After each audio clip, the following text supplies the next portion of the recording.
परिस्थिती कितीही विपरीत असू द्या, कधीच कोणाचे अनिष्ट चिंतन करायचे नाही.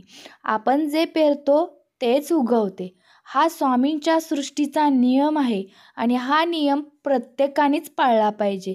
जे पेरतं तेच उगवतं. श्री स्वामी समर्थ. जय जय स्वामी समर्थ. मी पूनम चव्हाण तुम्हा सर्वांचे यूट्यूब चॅनलमध्ये स्वामीमय खूप खूप स्वागत करत आहे. तर चला आजच्या आपल्या व्हिडिओला चालू करूया. अवधूत चिंतन श्री गुरुदेव दत्त. श्री स्वामी समर्थ. जय जय स्वामी समर्थ. श्री स्वामी समर्थ सर्वांना.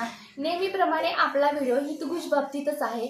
तर बघा, मला येणारे प्रचंड मेसेज आहेत की ताई आमचे पैसे अडकलेले आहेत, आम्हाला पण दुसऱ्याचे द्यायचे आहे, आमचे कष्टाचे पैसे आहेत, ती लोक देत नाहीत, देतो म्हणतात परंतु आमच्यापर्यंत देत नाही. खूप जणांचे खूप लाखोमध्ये पैसे अडकलेले आहेत, तर काहींचे हजारोमध्ये आहेत. कुणाचे किती का असेना, मी म्हणते 20 रुपये सुद्धा, परंतु ते कष्टाचे पैसे असतात. जर ते आपले परत येत नसेल तर किती त्रास होतो हे मला सुद्धा माहिती आहे. तर मी तुम्हाला त्या बाबतीतच सेवा सांगणार आहे. ज्याचे लाखोत अडकले असतील तरी त्यांना पण हीच सेवा आहे, ज्याचे हजारोत अडकले असतील त्यांना पण हीच सेवा आहे, आणि ज्याचे 100 रुपयेमध्ये जरी अडकले असतील तरी त्यांना हीच सेवा आहे. तर आपली सेवा काय आहे, तुम्ही व्हिडिओ आपला कुठेही न थांबवता व्यवस्थित ऐका आणि तशी सेवा करा. श्री स्वामी समर्थ सर्वांना. तर बघा, स्वामींना अनुसरून आपल्या सेवा आहे. कोणतीही सेवा करताना माझ्या स्वामी सेवेकरी बंधू भगिनींनो, आपण सर्वात पहिल्यांदा स्वामी स्तवन म्हणावे, गायत्री मंत्र 24 वेळा म्हणावा, नवार्ण मंत्र 11 वेळा म्हणावा, स्वामी समर्थ महाराजांची एक माळ जप करायची आणि या सेवेला चालू करायचं. तर सेवा काय असणार आहे, तुमच्या जर गावात जवळपास जर कालभैरवनाथाचं मंदिर असेल तर तिथं जायचं. काही घेऊन जायचं नाही, तिथं फक्त शुद्ध अंतकरणानं जायचं. मी सेवा सांगते म्हणून सुद्धा जाऊ नका. तुमच्या मनाची इच्छा प्रबळ असेल, तुमच्या जर मनापासून इच्छा असेल ती सेवा करायची तर तुम्ही निश्चितच जावा. ती सेवा काय करायची आहे बघा, तिथं जायचं, कालभैरवनाथांना त्रिवार मुजरा करायचा, नमस्कार करायचा आणि ओम श्री कालभैरवनाथाय नमः हे 108 माळाची 11 वेळा जप करायचा. जप कोणत्या माळेनं करायचा, तर तुळशी माळेनं नाही, तर स्फटिक माळ, रुद्राक्षाची माळावर किंवा स्फटिक माळावरच ह्याचा जप चालतो. तुळशी माळ आपण जी स्वामी समर्थ महाराजांचा जप करतो त्या माळेवर चालत नाही. पुन्हा एकदा मी सांगते तुम्हाला, स्फटिक माळ किंवा रुद्राक्षाची माळ. आणि मंत्र काय, ओम श्री कालभैरवनाथाय नमः असा तुम्ही 108 वेळेचा 11 माळी जप करा.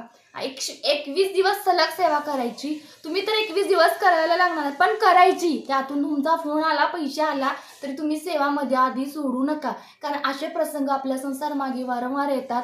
मग आपण परत अडकलो की परत असं जर करायला गेलो तर परत कसा हो परमेश्वर तुमचा विश्वास ठेवणार.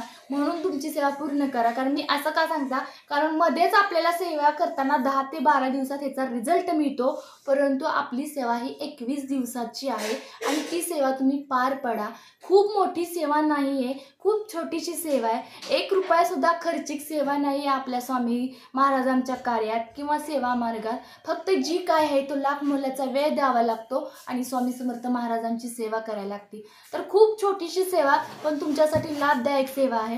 तुमचे कुठे अडकलेले पैसे आहेत की ज्याचा तुम्ही तो विश्वास सोडूनच दिलेला आहे की आपल्याला ते पैसे मिळणार नाहीत, ते लोक स्वतःहून तुम्हाला कॉल करतील आणि पैसे न्यायला या किंवा तुम्हाला ते आणून देतील. बघा, तुम्हाला मी खात्री देऊन सांगते, 100% तुम्हाला सद्गुरू स्वामी समर्थ महाराजांचा सेवेचा रिझल्ट येणार. कालभैरवनाथ म्हणजे शंकर महाराजांचा उजवा हात आहे आणि जिथं शंकर महाराजांची म्हणजे भगवान शिवशंकराची सेवा केली जाते तिथे कोणतेही संकट येत नाही. स्वामी महाराजांना अनुसरून सांगते, कालभैरवनाथांची जर आपण वारंवार सेवा केली तर संकटच काय, वाईट शक्तीसुद्धा आपल्या घरावर फिरत नाही, का येत सुद्धा नाही. म्हणजे किती प्रश्न सुटणार आहेत तुम्ही बघा. आणि माझ्या सेवेकरी बंधूंनी सेवा करा. कुठेही तुम्हाला या पैशाबाबतीत तुम्ही जर टेन्शन घेतलं असेल तर तेही आतापासून सोडून द्या, कारण तुमचे या सेवेने पैसे मिळणारच आहेत. तुमच्या कष्टाचे पैसे आहेत ते तुम्हाला मिळणार. फक्त मी सेवा सांगते म्हणून करू नका. तुमच्या आतून शुद्ध मनाने ती सेवा करा, पवित्र मनाने सेवा करा. महाराजांना आपल्या एवढंच लागतंय. लोक काय नावं ठेवायला असतात, कारण काही लोक नास्तिक असतात. नास्तिक लोकांना स्वामी समर्थ महाराज काय आहेत ते अजून समजलेले नाहीत. असो, त्यांना त्यांच्या कर्माचे फळ हे नक्कीच मिळणार. आपला मार्ग मार्ग काय आहे? स्वामी समर्थ मार्ग. आपण फक्त जे काही आपले गुरुमाऊली तोडगे सांगतात त्या तोडगे मार्गी लागायचं, कारण आपल्याला प्रचिती आहे हे 100% पॉझिटिव्ह मनात ठेवायचं. ती सेवा करतानाच तुम्ही देवाच्या गाभाऱ्यात जाताना मनात एक म्हणायचं की हे पैसे मला मिळणारच आहेत, हे पैसे मला मिळालेलेच आहेत. ही पॉझिटिव्हिटी बरं का. मनात कोणती कुशंका आणायची नाही की सेवा करते पण खरंच होईल का, अजिबात नाही. म्हणून मी मगाशी सांगितलं की मी सांगते म्हणून सेवा करू नका. तुमच्या अंतर्मनातून जर वाटलं शुद्ध अंतःकरणाने तर सेवा करा, आणि सेवेला जातानाच तुमच्या मनात आलं पाहिजे की हे पैसे मला मिळणारच आणि हे पैसे मला मिळालेले आहे, हे असे समजून सेवा करा. 100% ताई, तुमच्या ताई दादानो कोण असेल ते तुमचे कष्टाचे पैसे तुम्हाला मिळून जातील. काळजी करू नका, टेन्शन करू नका. महाराज आहेत आपल्या पाठीशी, महाराज राहतात. महाराजांना मनापासून हाक द्या. सद्गुरू श्री स्वामी समर्थ.